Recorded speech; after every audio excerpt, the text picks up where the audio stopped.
Welcome back another horror story. আমি সামি এবং আমার ইউটিউব চ্যানেল সামি টক্স 360-তে স্বাগতম।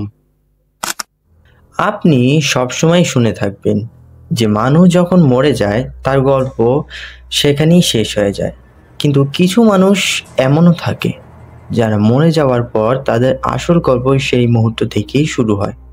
তাই বন্ধুরা, আমি আর আপনাদের সময় নষ্ট করব না, সরাসরি এই ভিডিও শুরু করব। তো সময়টি ছিল 2005 সাল। আহমেদাবাদে একটি পুরনো বিল্ডিং ছিল যেখানে কিছু লোক বসবাস করত। অরবিন্দ ও তার স্ত্রী হেতল, তার মেয়ে নয়না এবং অরবিন্দের মা রশ্মিজি, তারা সেই বাড়িতে বসবাস করত।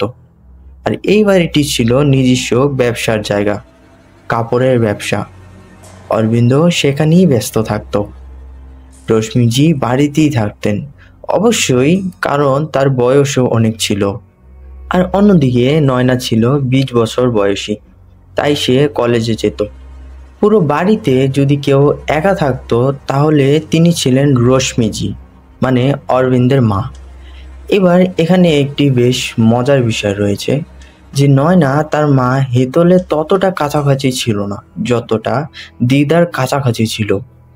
সে কলেজ থেকে এসে সব সময় তার দিদার ঘরে যেত, তার পা টিপে দিত, তার সাথে গল্প করত, সারাদিন কি কি ঘটেছে তা বলতো, সে কি খেয়েছে সব বলতো। এমনকি প্রতি সপ্তাহে সে তার কাছে গিয়ে গল্প শুনতো। আমি জানি বন্ধুরা, 20 বছর বয়সী একটি মেয়ের জন্য এটা খুব অস্বাভাবিক যে গল্প শোনা। আর এই সব দেখে হেতলের খুব ঈর্ষাও হতো যে আমার ততটা কাছাকাছি নয় যতটা তার দিদার। হেতলের এই ঈর্ষার কথা অরবিন্দ খুব ভালোভাবে জানতো, কিন্তু যখন অরবিন্দের বাবার মৃত্যু হয় তখন তার মা রশ্মিজি খুব একা হয়ে গিয়েছিলেন। আর এই কারণেই সে গ্রাম থেকে ডেকে নিয়েছিলেন যে আপনি আমাদের সাথে এসে থাকুন। কিন্তু সব সময় তাকে নিয়ে ঝগড়া চলতেই থাকতো। আর এখন একদিনের কথা, যখন তাদের মধ্যে খুব বড় ঝগড়া হয়েছিল, আর এই ঝগড়ার মধ্যে নয়নাও নিজে জড়িয়ে পড়েছিল এবং সে সরাসরি তার দিদার পক্ষ নিয়ে কথা বলেছিল। দিদাকে আমি কোথাও যেতে দিব না ইত্যাদি আরো অনেক কিছু নিয়ে। এবং হেতল আর অরবিন্দের মধ্যে খুব বেশি কথা কাটাকাটি হয়ে গিয়েছিল।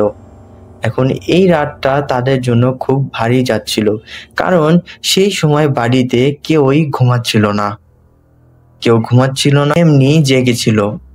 এবং তারপর সকাল সকাল নয়না যখন কলেজে যাওয়ার জন্য উঠল, সে একবার তার দিদার ঘরে গিয়ে দেখছিল।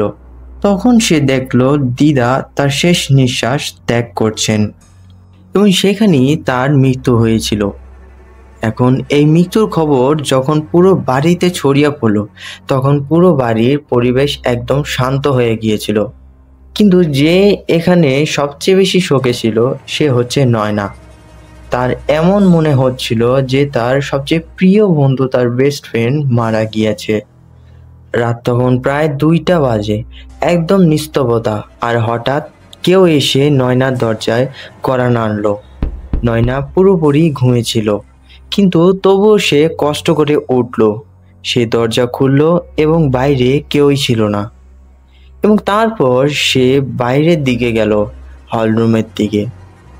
হলে সে দেখলো হলেও কেউ নেই। সে তার বাবা মায়ের ঘরের দিকে দেখলো, সেখানেও কেউ ছিল না। তারপর সে তার ঘরে ফিরে যাওয়ার চেষ্টা করছিল। ঠিক তখনই তার নাকে একটি অদ্ভুত গন্ধ এলো। এটা ছিল একটি তেলের গন্ধ যা তার দিদার মাথায় লাগাতেন। সে সেখানেই থেমে গেল, তার সব স্মৃতি আবার ফিরে এলো। কিন্তু তার মনে হচ্ছিল যে এটা এমন সময় নয় যে আমি তাকে মনে করব। এবং সে সকালবেলা উঠে সে তার বাবা মায়ের কাছে গেল এবং তার মাকে জিজ্ঞাসা করলো, মা, এমনটা কি হয়েছিল যে আপনি রাতে আমার ঘরে এসেছিলেন, আপনি 2-3 বার কড়া নেড়েছিলেন এবং তারপর আপনি আবার ঘুমাতে চলে গিয়েছিলেন? নয়না খুব ভালোভাবেই জানতো যে এর মধ্যে কোনো কিছুই তার বাবা মা করেনি। সে নিজে জানতো, কিন্তু শুধু প্রতিক্রিয়া দেখার জন্য এটা একবারের জন্য এই প্রশ্নটা করেছিল। তারপর হেতল বলল যে না, আমি তো এমনটা করিনি, কিন্তু হুবহু ঘটনায় একই ঘটনা আমার সাথেও ঘটেছিল। আর সেই সময় আমার মনে হচ্ছিল যে সেটা নয়না তুই চিনি। হেতল বলল যে বেটা, যখন আমি মাঝরাতে ঘুমাচ্ছিলাম সেই সময় আমার দরজার বাইরে থেকে কারো যেন লাঠি নিয়ে হেঁটে যাওয়ার আওয়াজ আসছিল খুব জোরে জোরে।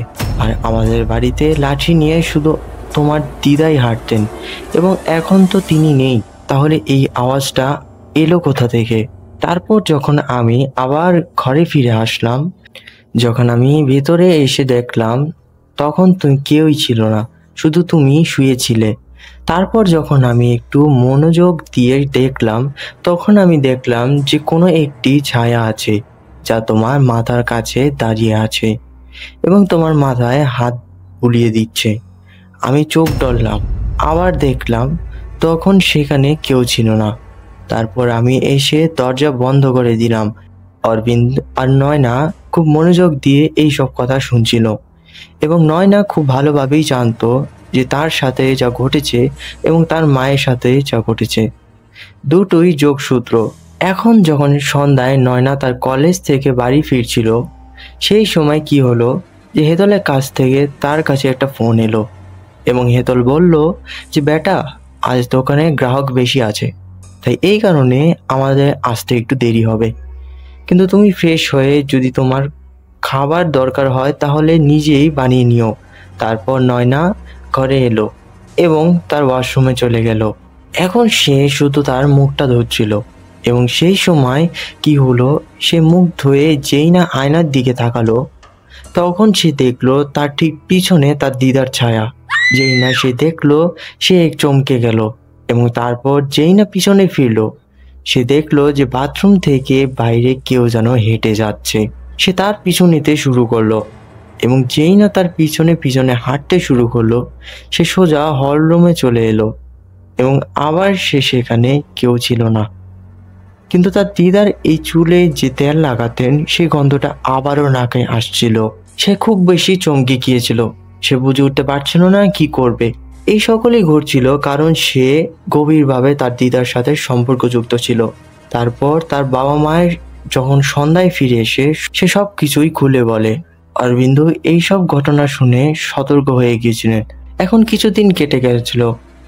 নয়না তার হেতল দুজনই তাদের সাথে যা যা কিছু হয়েছিল কিছুদিন আগে এসব ভুলিয়ে দেওয়ার চেষ্টা করছিল। তারা এমনভাবে ভাবছিল যে এই সবই শুধুমাত্র কাকতালীয় ঘটনা। তাদের দুজনের বন্ধনও এমন খুব বেশি মজবুত হচ্ছিল যে এটা ঠিক তেমনই বন্ধন ছিল যেমন নয়না ও তার দিদার সঙ্গে হয়েছিল। এখন এই বন্ধন দেখে এমন একজন ব্যক্তির ঈর্ষা হতে শুরু করেছিল, এমন একজন ব্যক্তি যে পৃথিবী থেকেই আগেই চলে গিয়েছে। চলুন এখন আপনাদের একটা ঘটনা বলি। যখন নয়না তার মা হেতলের চুলে তেল লাগাচ্ছিল, এটা ঠিক তেমনই ছিল যেমন নয়না কিছুদিন আগে তার দিদার চুলে তেল লাগাতো, হুবহু ঠিক তেমনই। আর এই কাজটা করতে করতে নয়না টিভিও দেখছিল। ঠিক সেই সময় তাদের এমন মনে হলো যে রান্নাঘর থেকে কিছু বাসন নিচে পড়েছে। তারা দুজনই উঠল, নয়না টিভির সুইচ বন্ধ করলো এবং রান্নাঘরের ভিতরে ঢুকলো, এবং তারা গিয়ে দেখে সমস্ত জিনিসগুলো নিচে পড়া। আর ঠিক সেই সময় নয়না হল থেকে আওয়াজ শুনতে পেল, টিভি আবার চালু হয়ে গিয়েছিল। মানে যা কিছু ছিল এই জিনিসগুলো আশেপাশে ঘোরাফেরা করছে। তারপর তারা নিজেদের বুঝিয়ে ঘুমানোর চেষ্টা করছিল, আর সেই মুহূর্তেই মনে হচ্ছিল তাদের পায়ের মাঝখানে কিছু আছে এবং পায়ের ওপর ভর দিয়ে আছে। এবং সেই সময় হেতল চোখ খুলল এবং সে দেখলো কেউ তাকে টানার চেষ্টা করছে। এবং যখন সে আরো একটু চোখ খুলল, তখন সে দেখলো তাকে টানার চেষ্টা করছে আর কেউ নয়, তার শাশুড়ি রশ্মিজি। সে এখন খুব বেশি ভয় পেয়েছিল কারণ তার কয়েক মাস আগে মৃত্যু হয়েছিল। সে জোরে জোরে চিৎকার করলো, সবাই উঠে গেল, অরবিন্দ এবং নয়নাও। এবং যখন অরবিন্দ আর নয়না এই সময় দেখলো, তখন সে দেখলো সত্যি হেতলের চুল ধরে নয়নার দিদা সেখানে দাঁড়িয়েছিলেন, এবং তারা আপ্রাণ চেষ্টা করে তাকে ছাড়ালো। এবং সেই সময় তারা ছুটতে ছুটতে সেই বাড়ি থেকে বাইরে বেরোলো। এখন পরের দিন অরবিন্দ ও তার পরিবারের লোকেরা বাড়িতে কিছু তান্ত্রিক ডাকলো এবং এখন পণ্ডিতদের ডাকার পর এখানে কিছু রীতিনীতি পালন করতে হয়। রীতিনীতি পালন করার পর তাদের বাড়ি একদম শান্ত হয়ে গিয়েছিল। তাদের এমন মনে হচ্ছিল যে দিদার আত্মা এখানে আর নেই, সবকিছুই একদম ঠিক ছিল। তো এই ভিডিওটি ভালো লেগে থাকলে একটি লাইক এবং চ্যানেলটিকে সাবস্ক্রাইব করে দিবেন এবং বেল আইকনে ক্লিক করে দিবেন। আজকের মতো এখানেই বিদায়। আপনারা সবাই ভালো থাকবেন, সুস্থ থাকবেন।